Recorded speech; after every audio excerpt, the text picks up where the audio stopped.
Hi, welcome to The Inner Way. Today we're going to have our last program on Saint Ezekias, who wrote part of the Philokalia, and we'll look at the things that he has taught us. Saint Ezekias. Open to me the doors of repentance.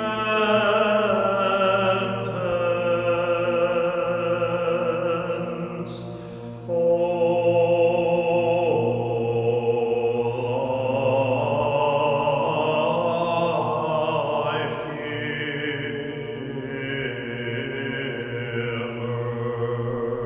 Hi, welcome to The Inner Way, a program exploring the spirituality of the Orthodox Church. I'm your host, Father David Smith. This is our 23rd program, the 16th in this series on the spiritual discipline of Ezekiel, or in English, stillness or inner peace. For this whole series, I've been using quotations from Saint Ezekias from the Philokalia.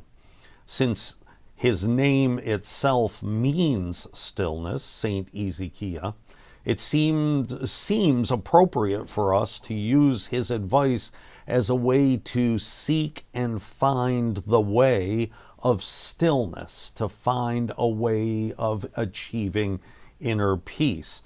But the title of his book is not Stillness, it's Nepsis, which means watchfulness. Specifically, the title in English of his book is Watchfulness and Holiness.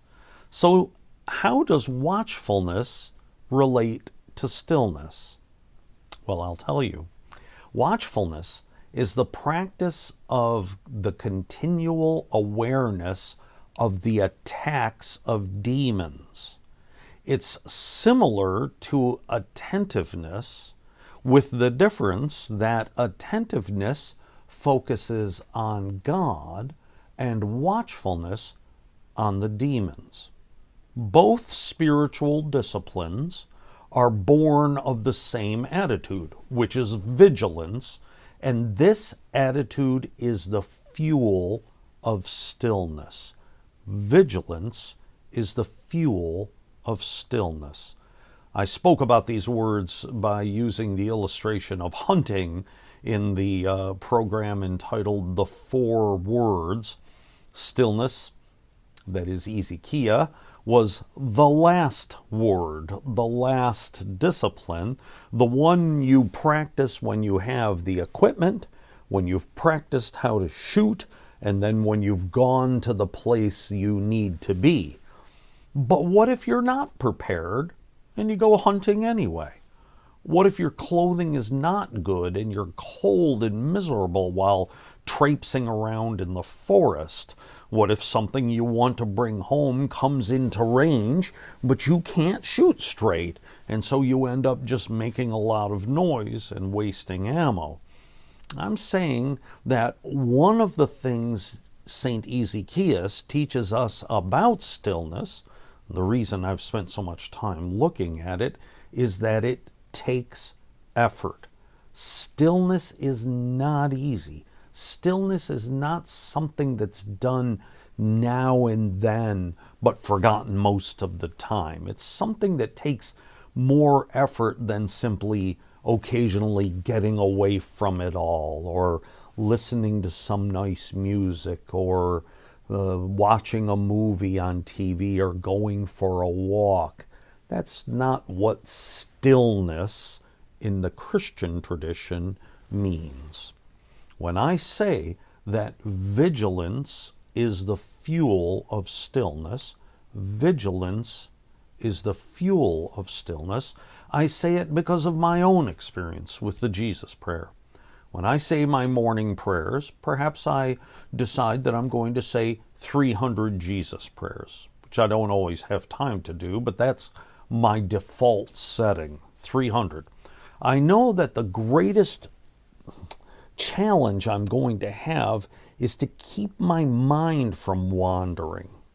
Years ago, I used to put a piece of paper next to me and a pen, when I prayed so that I could make notes when things popped into my mind and I needed to remember them. Things I had to get done that day, stuff I needed to get at the store, phone calls I needed to make, and so on and so forth. I justified this by telling myself that I would stop thinking about the things more quickly when I wrote them down, and then I could get on with my praying.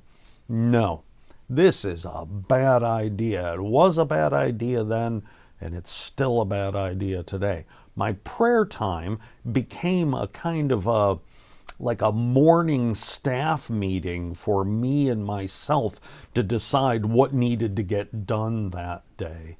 It was much more difficult to chase those invasive thoughts away and to concentrate on the prayer, to regard them as intrusions when they popped into my head, not good things that I could do during the course of the day. Stillness requires vigilance, and vigilance is the fuel of stillness. Our minds do not want stillness, at least not for very long. They get bored easily and they start wandering around looking for something to do. We bring them back, our minds, we bring them back forcefully or gently, and we urge them to dwell in the prayer and in God. The mind is easy to lead from place to place. I do this sometimes at retreats. If I tell a group of people to think of anything except lemons, then pause for a moment, there's going to be a few people who start laughing. Because why? All they can think about is lemons. They see lemons. They smell lemons. Sometimes they even taste lemons. They get that tingling in their jaw. That can be done, really, with only one word. Say lemon, and the mind strolls over toward lemons. But even that doesn't last for long. After a while, the mind gets bored with lemons and starts wandering around looking for something else. St. Ezekiel wrote about this extensively in his book in the Philokalia, from which I've been quoting for the last 3 months. And by this, I mean the guarding of the mind. He wrote about the guarding of the mind extensively. The demons attack from below, and God, with his grace and love, dwells above. The guarding of the mind gives us the ability to repel the attacks from below and place ourselves with God above. Stillness. This is a spiritual discipline which you can practice all the time, like the spider. Remember that program? It requires you to focus your mind, and it gives great and eternal rewards. Well, next week we'll look at the life and writings, I think, of Saint Isaac the Syrian, sometimes called Saint Isaac of Nineveh, a spiritual master who will lead us through the next 9 or 10 programs. I hope you'll join me in studying at the feet of this wonderful teacher of the church. And until then, God bless you, and I'll see you in church.